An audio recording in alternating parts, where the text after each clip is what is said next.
আসসালামু আলাইকুম বন্ধুরা। এই যে বর্তমান যে থ্রি পিসগুলো, সেই থ্রি পিসগুলোর যে সালোয়ারের কাপড়, যে অতি সীমিত কাপড় থাকে, কম 2 গজ, সোয়া 2 গজ, তাতে সালোয়ারটা হওয়ানোটা খুব কষ্ট। আর বর্তমানে আপনারা জানেন যে কাপড়ের বহর অনেক কম, যে কারণে সালোয়ারটা হওয়াটা খুব কষ্ট হয়ে যায়। তো কিভাবে থ্রি পিসের কাপড় দিয়ে, কম কাপড় দিয়ে সালোয়ার কাটতে হবে জোড়া দিয়ে, সেটা আমি আপনাদের কাছে দেখাবো। আসুন সেটা দেখি। যে নর্মাল নর্মাল সালোয়ার, এটা হচ্ছে একটা নর্মাল সালোয়ার, নিচে পার্টিস দিয়ে উপরে কোমর দিয়ে নর্মাল সালোয়ার কিভাবে কাটবো অল্প কাপড়ে, সেটা আমি দেখাইতেছি থ্রি পিসের কাপড়ে। তো আসুন আমরা এই যে আস্ত যে কাপড়টা, এই যে এখানে কাপড় আছে আপনার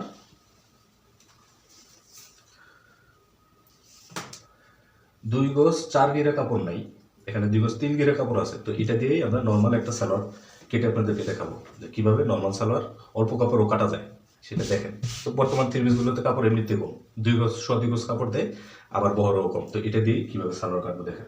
এটা হচ্ছে মিডিয়াম একটা সালোয়ার, মিডিয়াম বডির একটা সালোয়ার। তো মিডিয়াম বডির সালোয়ার যেহেতু, এটার বহরটা আছে হচ্ছে 15.5।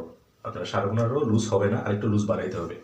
তো আমরা আরেকটু লুজ বাড়াই নিই। আমরা লুজটা কতটুকু নিব? লুজটা হচ্ছে এই রানের লুজটা, এই রানের লুজটা নেবেন। রানের লুজের মাপে আপনারা কাপড়টা বাস দেবেন। তো রানের লুজটা দেখেন কতটুকু নিই আমরা, যেহেতু মিডিয়াম বডি, মিডিয়াম বডি বলতে 42-43 বডি। তো এটাকে আমরা 18 নিই, ঠিক আছে? 18 নিব। এখান থেকে এখানে যে লুজটা রানের, এই লুজটা 18 নিব, নিলে কুচি কোমরে অনেকটা কুচি হবে। তা আসুন দেখি যে কীভাবে কাটবো, আসুন সেটাই দেখি। তো এখানে এই যে আপনার ডাবল বাস দিয়ে আমি কাপড়টা বসাইছি, দেখছেন? 1 বাস 2 বাস ডাবল বাস দিয়ে বসাইছি। আর এক পার্টে জোড়া দিব, 2 পার্টে জোড়া দিব না। তো এক পার্টে যেহেতু জোড়া দিব, আমি কাপড়টা একটু সরাই নিয়ে আসছি। এই যে সরাই নিয়ে আসছি, এই সমান ছিল এখান থেকে, এই সরাই একটা পার্ট সরাই আনবো, একটা পার্ট সরাই নিয়ে এক পার্টের মধ্যে জয়েন দিব, এক পার্টে জয়েন দিব। তো দেখেন কিভাবে জয়েন দিই। সর্বপ্রথম আপনারা কি করবেন, এই উপরে সমান করে একটা দাগ দিবেন, দাগ দিয়ে কাপড়টা কেটে ফেলবেন।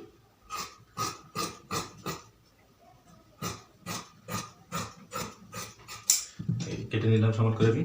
এখন আসুন মাপ দিই, মাপটা আপনাদেরকে বলে দিই। লম্বা হচ্ছে 36 ইঞ্চি লম্বা। আর যে আপনার রানের এই লুজটা, এই লুজটা তো আপনারা দেখলেন যে কতটুকু নিলাম। মিডিয়াম বডি হলে 17, 17.5, 18 নিতে পারেন। একটু লুজ বেশি বললে 18, 18.5 নিতে পারেন। তো এটা লুজ একটু মোটামুটি বেশি লুজ, যে কারণে আমি 18.5 লুজ দিলাম এটাকে।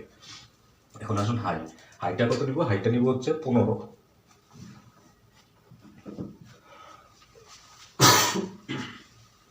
হাইটা 15 নিলাম আমি।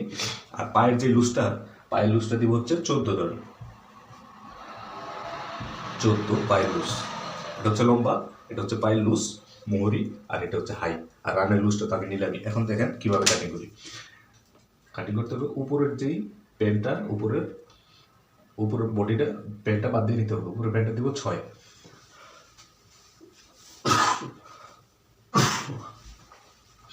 আমরা উপরের প্যান্টটা 6 দেব। এই 6 ইঞ্চি আমি বাদ দিয়ে নিলাম এখান থেকে, মেন বডির থেকে 6 ইঞ্চি বাদ দিয়ে নিলাম। তো 6 লম্বা হচ্ছে 36 লম্বা হইলে এই 36, আর এইখানের সেলাইয়ের জন্য আর উপরের জয়েন্টের সেলাইয়ের জন্য আমি 1 ইঞ্চি বাড়াই নেব, 37.5।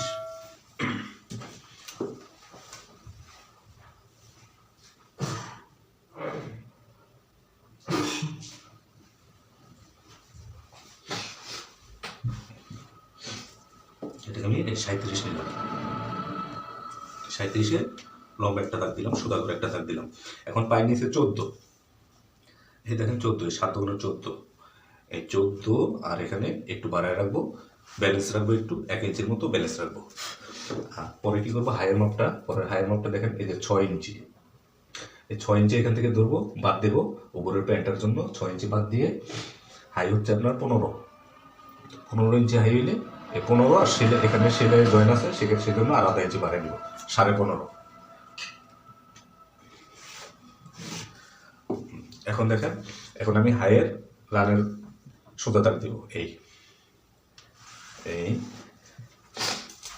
আর এটাকে আপনারা সোজা করে একটু একবারে সোজা করে একটা দাগ দিয়ে নেবেন।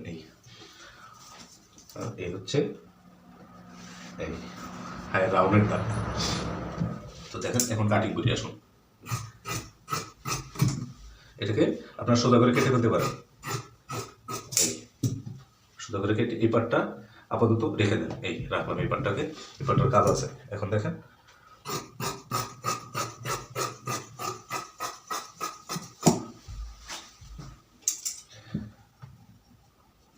এটার পরে কাটি। এখন জয়েন্ট দিতে হবে।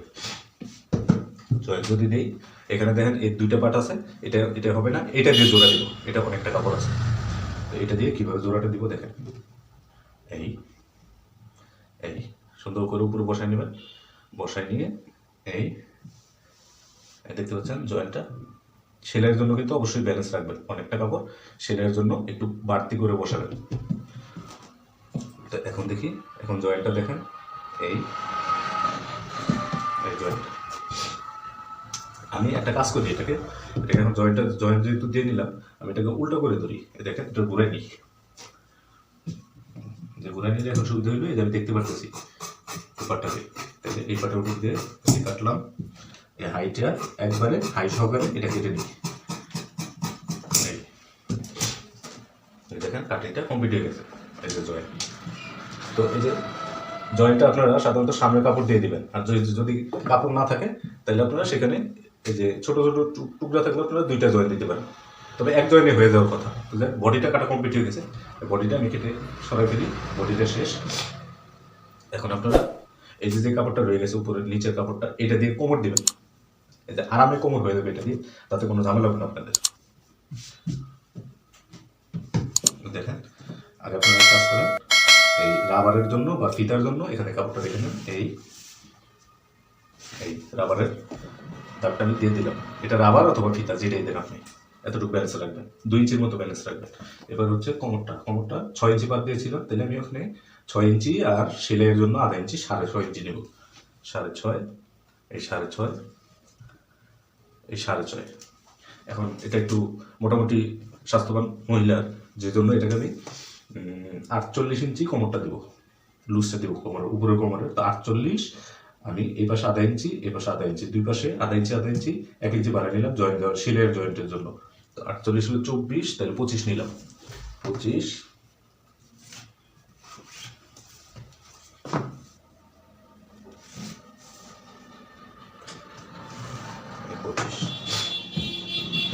এটাকে কোমরটাকে কেটে সরাই দিই। যদি আপনারা একটু বুদ্ধি করে কাটেন তাহলে অনায়াসে অনেক কাপড় বাঁচাইতে পারবেন। একটু বুদ্ধি করে কাটার চেষ্টা করবেন। এই দেখেন কোমরটা হয়ে গেল। এই যে অনেকটা কাপড় রয়ে গেছে, এটা পাটিসের জন্য বা ফিতার জন্য।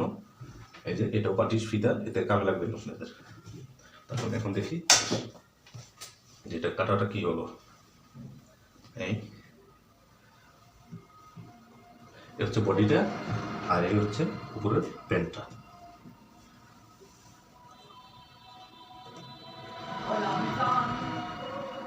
এই দেখেন, দেখতে পাচ্ছেন? তো এই হচ্ছে বন্ধুরা আমার সালোয়ার কাটিং। অল্প কাপড়ে সুন্দরভাবে কীভাবে সালোয়ার কাটা যায় সেটি আপনাদেরকে দেখালাম। কেমন হলো কাটিংটা কমেন্ট করে অবশ্যই আমাকে জানাবেন।